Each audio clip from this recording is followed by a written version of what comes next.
তো বন্ধুসকল মই বৰ্তমান আছো অসমৰ এখন অতি জনপ্ৰিয় পিকনিক স্পট। আমি ঐতিহাসিক বুঢ়ীগঙ্গালৈ ডবকাবাসীৰ হৈ সমূহ বনভোজ প্ৰেমীলৈ স্বাগতম জনাইছোঁ। এখন অতি মনোৰম ঠাই, বহুত ধুনীয়া।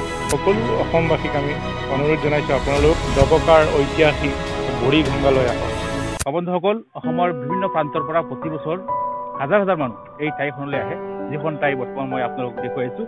প্ৰাকৃতিক সৌন্দৰ্যৰ ৰম্যভূমি এই বুঢ়ীগঙ্গা অসমৰ ভিতৰত অতি জনপ্ৰিয়। আজি মই আপোনালোকক এই বুঢ়ীগঙ্গাৰ কিছু দৃশ্য দেখুৱাই আছোঁ। আমি ঐতিহাসিক বুঢ়ীগঙ্গালৈ আপোনালোক সকলোকে স্বাগতম জনাইছোঁ। আপোনালোক আহিব, যিসকল বনভোজ প্ৰেমী লোকসকল আছে আমাৰ এই অঞ্চলত আপোনালোক আহিব পাৰে। আৰু ইয়াৰে মনোৰম যি দৃশ্য আছে, আপোনালোকে চৌদিশে পাহাৰৰ পৰা নামি অহা ঝৰ্ণা, আমাৰ এই নদীখন দেখিবলৈ পাব। পাহাৰৰ বুকুৰ পৰা নামি অহা নদীৰ পানীৰ কুলু কুলু শব্দ শুনিবলৈ পাব আপোনালোকে। আৰু যি এক সেউজীয়া পৰিৱেশ, তাত আপোনালোকে সপৰিয়ালে আহি, বেছি দূৰ নহয়, চাইলেনযুক্ত ৰাষ্ট্ৰীয় ঘাইপথৰ পৰা মাত্ৰ 1.5 কিলোমিটাৰ নিলগত আছে। ডবকা ডিফু ৰোডৰ পৰা মাত্ৰ 600 মিটাৰ নিলগত।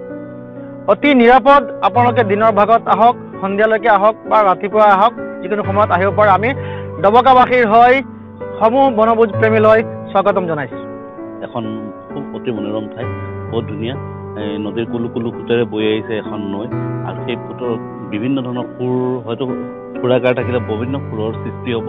গতিকে সকলোকে আহ্বান জনাইছোঁ যে এই বুঢ়ীগঙ্গাৰ যি নৈশৰ মানে আকৰ্ষণস্থলী আছে, সকলো যাতে আহি উপভোগ কৰিব।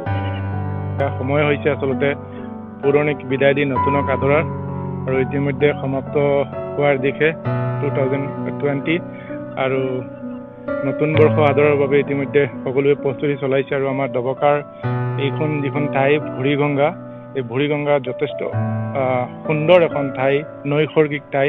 আপোনাক যদি আহে তেতিয়াহে গম পাব। চাৰিওপিনে পানী আৰু মাজতে এডোখৰ ঠাই, আৰু অতি ধুনীয়া। চাৰিওপিনে পাহাৰ আছে আৰু মাজতে চাহ আছে। অতি ধুনীয়াকৈ আপোনালোকে ইয়াতে বনভোজ খাব পাৰিব, আনন্দ উল্লাস কৰিব পাৰিব। ইয়াত কোনো অসুবিধা আপোনালোকে নাপাব। গতিকে সকলো অসমবাসীক আমি অনুৰোধ জনাইছোঁ, আপোনালোক যদি বনভোজ খোৱাৰ বাবে চিন্তা চৰ্চা কৰিছে, বনভোজ খোৱাৰ কথা ভাবিছে, তেতিয়াহ'লে এবাৰ হ'লেও আমাৰ ডবকাৰ ঐতিহাসিক বুঢ়ীগঙ্গালৈ আহক। ৰজাৰ ৰাজধানী ডবকা মিকিৰাটি মঠবন বুলি কয়, আৰু মিকিৰাটি মঠবনৰ নিচেই কাষতে বুঢ়ীগঙ্গা।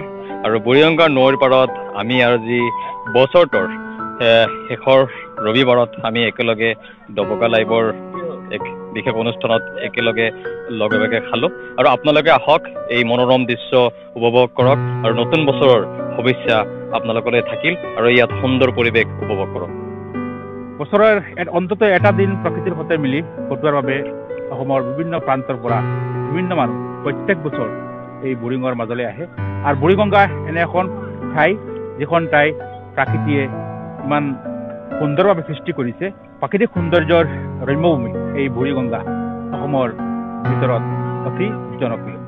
তো আহক ডবকাৰ এই আকৰ্ষণীয় পিকনিক স্পটখনলৈ, যিখনত প্ৰতি বছৰ অসমৰ বিভিন্ন ঠাইৰ পৰা বিভিন্ন মানুহ আহে।